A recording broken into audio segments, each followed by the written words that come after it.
April already, yeah. So very fast. We are 1/3 through the year already. Standard disclaimer, make money, be happy, lose money, don't scold me. And yes, today we'll be looking at 5 stocks. So this semester is actually quite standard. I just want to drill in. What is the process that I actually look at stocks? Hopefully by now you're very familiar already. And of course, hopefully you can start practicing.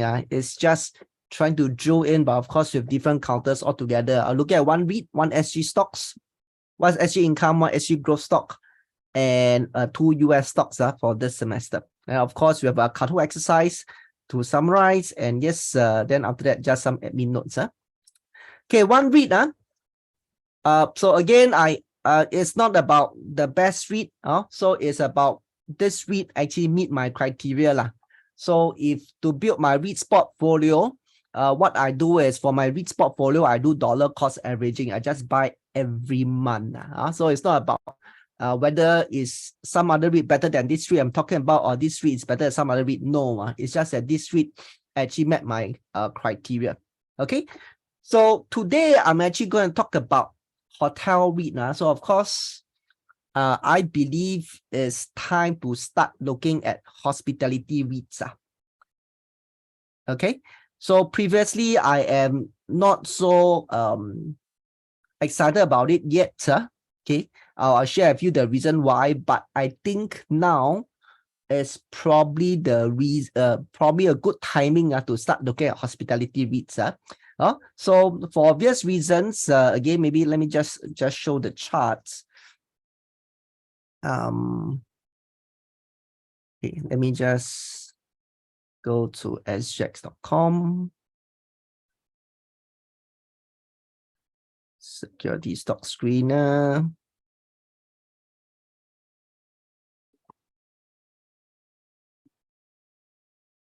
Capitaland.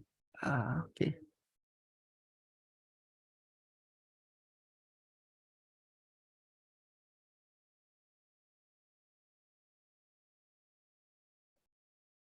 Okay, so as you can see here, for hospitality REITs, hotel REITs, they haven't really recovered to pre-COVID.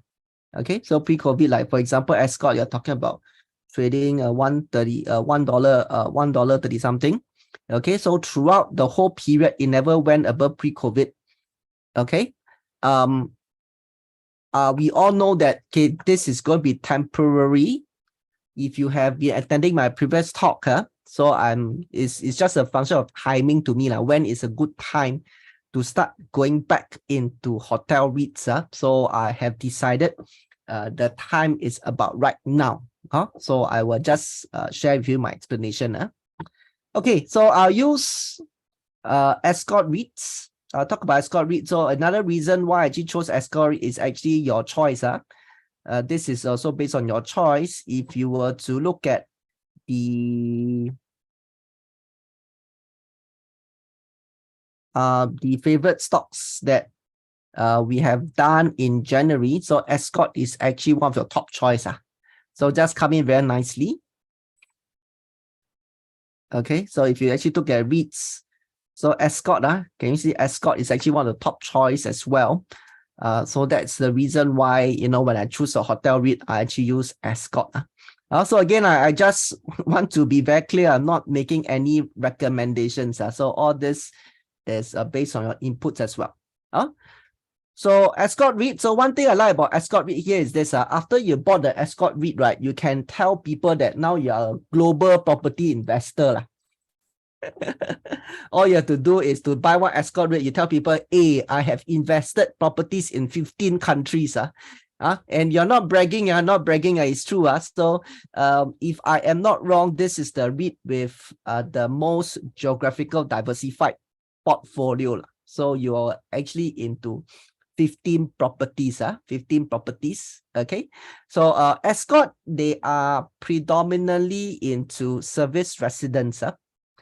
Okay, service residence is between hotel and residence. So a lot of their properties, of course not all, a lot of properties, they actually look like condo. Okay, but it's actually for long-term rental. Okay, by the way, we actually visited their properties before. Anyone down here actually was actually with me when we actually visited? Of course, that was pre-COVID. Anyone can remember, or anyone down here actually went down with me to Ascott? We actually take a look at the Ascott. Oh, yes. Oh, Stephen, thank you so much. Anybody else? We actually went down to look at the Ascott apartment in Orchard. Very nice. They had, they have one family suite. I was about to talk about it. Yes. Okay. So that is how Ascott looks. It's actually more of service residence. Okay. So if you ask me, this is picking up. Now, hotels, the problem is you cannot open window. You don't really have a kitchen space. So this one is actually more for long-term stay. Okay, so that is their positioning. Okay, if you want details of where the properties, of course, predominantly in terms of numbers, I think the most they have is actually in Japan. They have 30 properties here. Okay, then of course Singapore, Australia, we have 14. So by the way, China is not their main one. So I think later there's a breakdown of how many percent in which countries. So you are talking about in total 105 properties, 47 cities in 15 countries. So it's a very diverse. I think this is one of the most diversified REITs you can actually find in SGX market. Okay, why do I actually want to show you this slide? So basically for them, okay, they are so usually for REITs, I want to know what is the occupancy rate. Okay, so for hotel is a bit special. They have one intermediary in between. Okay, so that's how they work. So for Ascott, there are two main kinds. One is called the master lease. So basically, their property is actually lent out to the rent out to one entity. Okay, it's actually rent out to one entity. And of course, the entity will actually run the hotel there. So that's called the master lease. Now, the other way, okay, is actually very similar, but contractually is actually different. Is that it's a management contract, whereby Ascott REIT actually got a service company or a hotel company to actually come and run. Okay.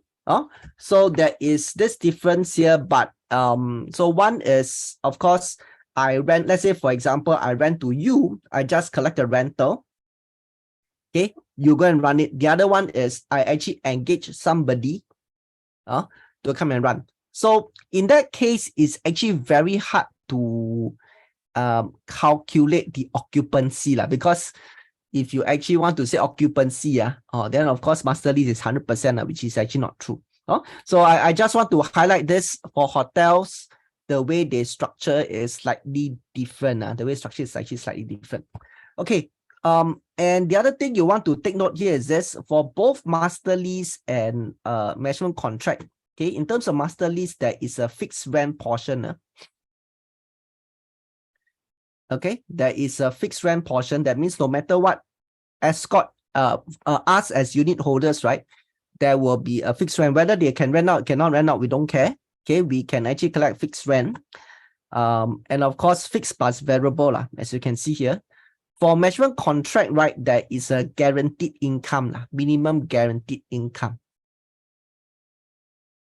Okay, so in that sense, you wouldn't have a case whereby the rental is zero. Also, just to share a bit of how they are actually being structured for hospitality REITs. Okay, so again, I think this is no-brainer. Everything is up compared to last year. So this is compared to last year. So obviously, everything is up. So I think no point for me to go through because last 2 years, COVID is bad. So just want to share that things are getting better. I'm quite sure now quite a bit of people are going into revenge traveling. You can see for yourself. Quite crazy. That day I was seeing a flight to Penang. If you just book 1 week before, can cost up to $700. I was like, wow, crazy. And of course, the hotel rates has also went up. I'm quite surprised. Like, for example, places like Taiwan, wow, it's actually quite expensive for the hotels there. Yeah, so I think this is no-brainer. Everybody know about it. So if you want the numbers, you can actually just go through the slides here. Again, down here, what I want to illustrate here is this: the dividend has also went up. Okay, most important, dividend went up. So in fact, for FY 2022, dividend went up by 30%. So yes, it's good as per expectation. Okay, so what I am trying to share with you here is this: yes, things are going up, but not at pre-COVID level yet. Okay, at least in terms of 2021. So 2022, the results are oh, okay. Hold on. Yes. This is 2022. Okay. So you can see it's not exactly back at pre-COVID level yet. So pre-COVID level, we are talking about 2019 revenue is about 500 million, as you can see.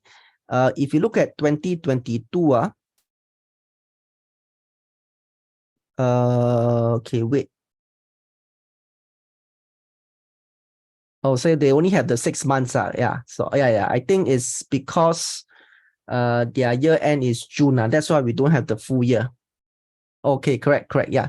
So this is the reason why, because their year end is not calendar year, should be in June. So we don't have the full year. But as we can see here, yeah, maybe you are quite back already. Yeah, for the gross revenue is actually 353 for 6 months. For 6 months. So if everything go well, yeah, maybe it would actually go back to pre-COVID level for the full year of 2022, which actually ends in June 2023. Okay. Okay, but in order to confuse you, if you look at 2021, which I believe is from 2021 June to 2022 June, okay, it's actually not back yet. Okay, correct. Let me just confirm. 6 month period ended, correct. Correct. So this is actually from, yeah, so I believe this one would actually be from 2021 June to 2022 June. So it's actually not back yet. Okay, but very likely, from 2022 June to 2023 June, it should be back to pre-COVID level. Okay, so as you can see here, for dividends, also 2021 is not back yet. Not back yet. Okay. So this is the latest 6 months. Things are looking very good. So as we talked about it just now, the revenue is 353. So compared to the whole year of 2021 is almost, it's almost 2021 full year level. But this one we're just talking about 6 months. 6 months. And if you talk about the gross profit, 173. Okay, this one is actually talking about 164, but this is 6 months, whereas this is 1 full year. Okay, so don't confuse. Okay,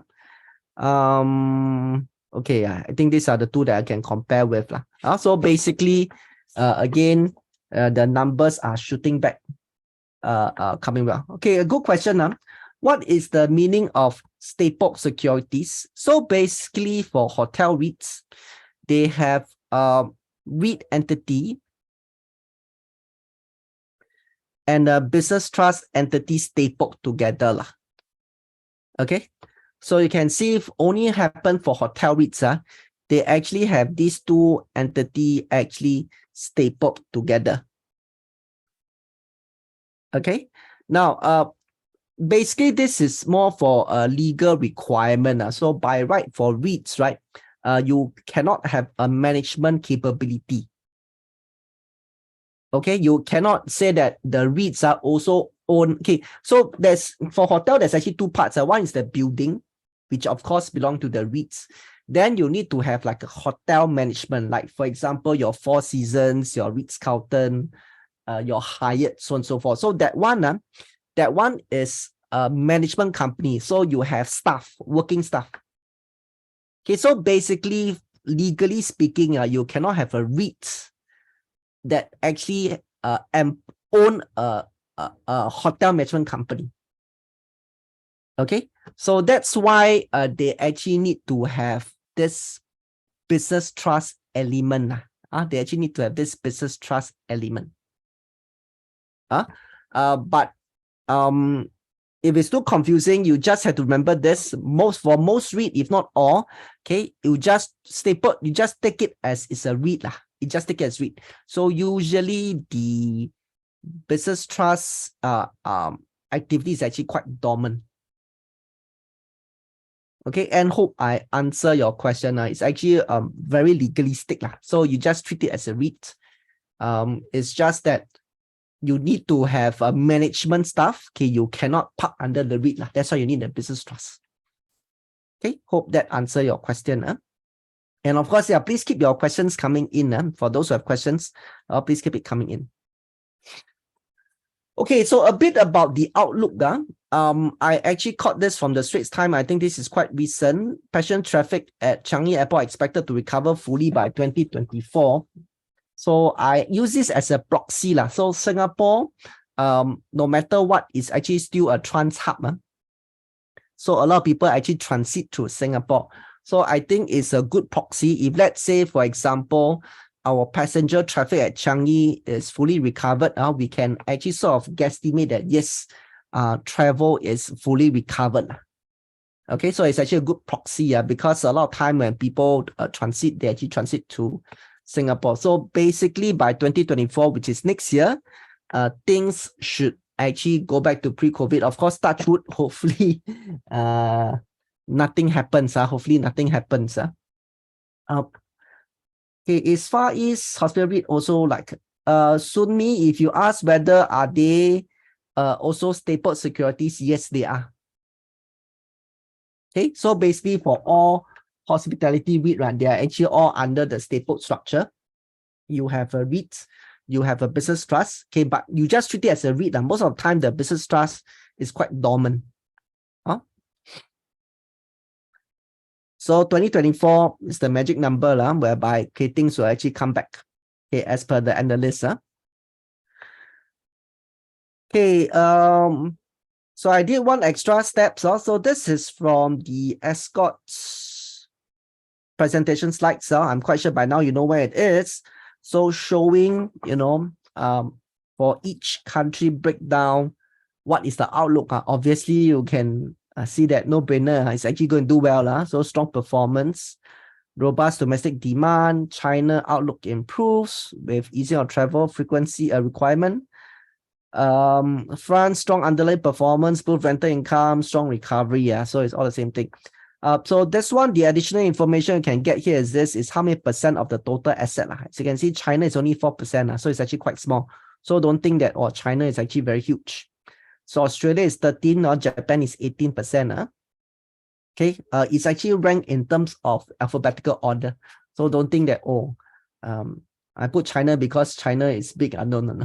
It's actually ranked in terms of alphabetical order. Okay. Singapore is 17%, so it's the second largest. No, in fact, US is the largest, as you can see. US is 22%. Australia is, okay, Japan 18%, then followed by Singapore 17%. So same thing, strong performance, recovery momentum, sustained strong demand, okay, strong recovery. Okay, so I think it's a no-brainer. I think there is still growth for this REIT. Okay, in terms of their financials, pass my tests. I need gearing to be less than 40%, pass, no problem. Interest cover more than 3, pass, no problem. Total debt on fixed rate, 78%. So that means most of them are fixed. The impact from the increased interest rate is definitely there, but at least it's controlled. It's controlled. It's not like suddenly the interest rate double or triple. So it's actually quite controlled. So everything is fine. In terms of the spread, this is the spread I'm looking at now. So this one is not 2027, it's 2027 and after. So my criteria is I don't have any particular year more than 35%. So this is not, this is 2027 and after. So again, this one passed my test, everything is good. Okay. Now come to the pricing. Today's price. Anyone can help me? What is the price for today? This was yesterday's price. Anyone can help me do a quick check? What is the price for Ascott today? In fact, I actually have. Let's see. Okay, 108. No change. No change. Thank you. So past 12 months dividend is 5.67 cents. Okay, 5.67. Where I actually got this is here. I believe I got it here. Yes. Okay, for FY 2012, 5.67. 2022, 5.67. And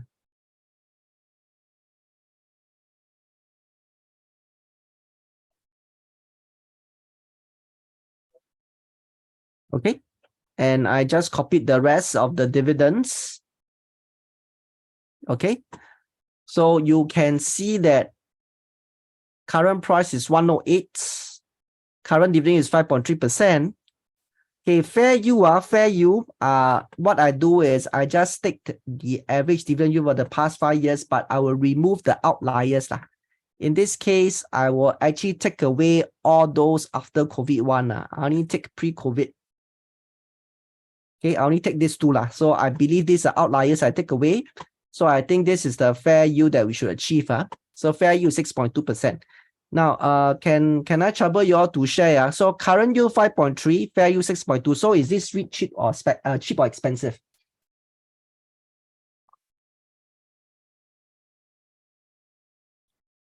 Cheap or expensive? Okay, 2% say expensive. Okay, thank you so much. It is expensive. Don't kid yourself. Okay, numbers don't lie. Expensive is expensive. So you have to tell yourself if you buy now, it's actually expensive. Okay, it's actually expensive. So for you to buy, so again, is this. I think we have established the fact that yes, confirm is going to grow. The yield is actually going to grow, or put it this way, the hotel industry as a whole is actually going to get better.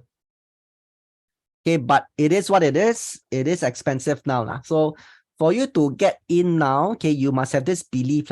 Do you believe that the dividend can actually get back to about 7 cents, 7.61 cents pre-COVID?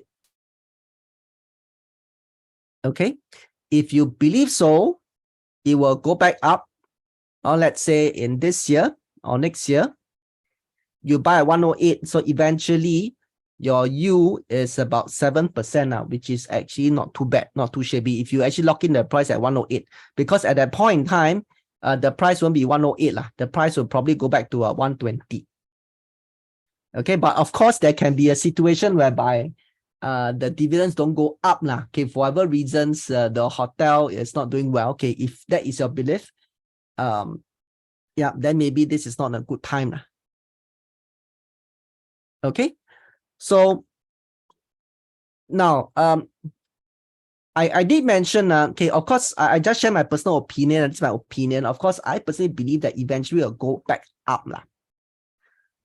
Okay, I believe I'll go back up. But why I actually did not buy earlier, like in 2021? Okay, because at that point in time, if I buy in 2021, I'm only getting about 4.2% yield, which I don't think is good enough. Okay, whereas today, okay, I am getting 5.3% yield with the which is something that I can accept. So generally speaking, for those who are with me long enough, you know that okay, once the REITs go more than 5%, I think it's something I can accept. Okay, so that's why I don't mind buying it now. Okay, get 5%. So worst case scenario is what happened. I still get my 5%, which I can accept. Whereas last year, if I were to buy, okay, if let's say the tourism don't actually going to improve as fast, that means I'm only going to get 4%, which is something I cannot accept. But if let's say for whatever reasons, the recovery going to delay another 1 year, 2 year, I still can get 5%, which is something I can accept. Okay, so at the same time, I am in the opinion that the dividend will go up probably by next year. So I think that locking in at current price 107 or 108, I think is quite a good price because by the time when they go back up to 7 cents, I think the price will also go back up to 120 something already lah. Okay, so this is the reason why I chose this period. Instead of, let's say, 1 year ago. 1 year ago, yes, I know 103 is cheap, but I'm only getting 4.2. And I don't know how long I'm going to get this 4.2. Okay, I don't know. At that point in time, I don't know when will tourism recover. So I am not willing to wait. Or put it this way, I got funds in better place. You could also say that why don't I wait for dividend to go back to 761, then I buy. At that point in time, you won't be getting this price. I'm quite sure when the dividend go back to 7 cents, it will be like at least 110, 120 already. So it'll be this price. And why am I willing to get this price is because I can accept a yield of 5.3. Okay, but that is for me lah. That is for me. If you think that there is a better place to place your funds, sure, everything is relative. But to me, once it hit about 5.3, it's good enough for me. So yes, that's it I have for the REITs. There's a question from Valerie. Total debt on fixed rate test is maximum. No. Okay, so basically on fixed rate, based on the current situation, higher the better lah. Higher the better. On average, most of them are 70%. At least 70%. Okay. Also, if you're concerned about interest rate go up, they have to pay higher interest rate. Right? So of course, you want this to be as high as possible. There's no maximum. Valerie, hope I answer your question. Correct. So 2021, still lots of uncertainty. We know that COVID is going to end, but we don't know exactly when. We don't know, is it in 2022 or 2023 or 2024? We don't know. Okay. So in fact, I'm quite surprised that China opened up so quickly. Of course, I'm very glad. But I thought it will take a longer while more for it to open up. Gearing close to 40, no. As long as it's actually less than 40, it will pass my test. 39.9 pass. Okay, so I won't be bothered. If it's 38, I think it's fine. Okay, and of course, this one is Akong related lah, so I'm not so worried.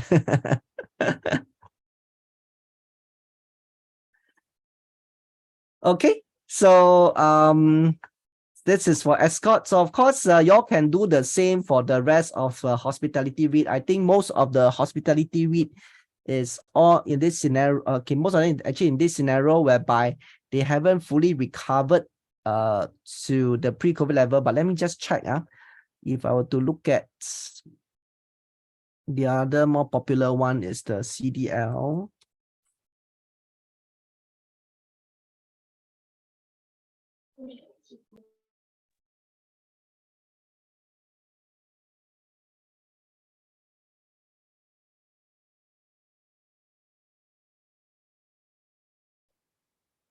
Okay, same story I can see. So CDL is 1516 something, and throughout the whole COVID period, it haven't went back. So unlike a lot of other REITs, so for example, if we were to look at, let's say, for example, Capitaland,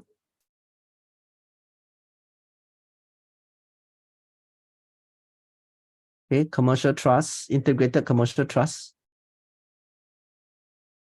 Okay, let's see, have they actually gone back to pre-COVID level?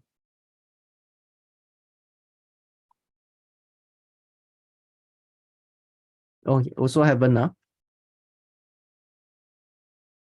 happened?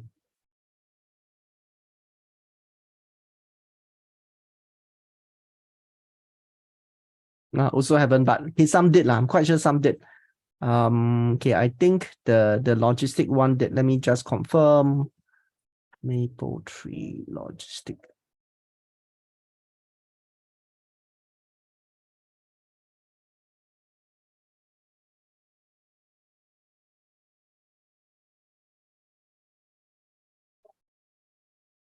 Okay, so you can see, so like for example, in fact, the logistic during COVID, they have surpassed the pre-COVID level.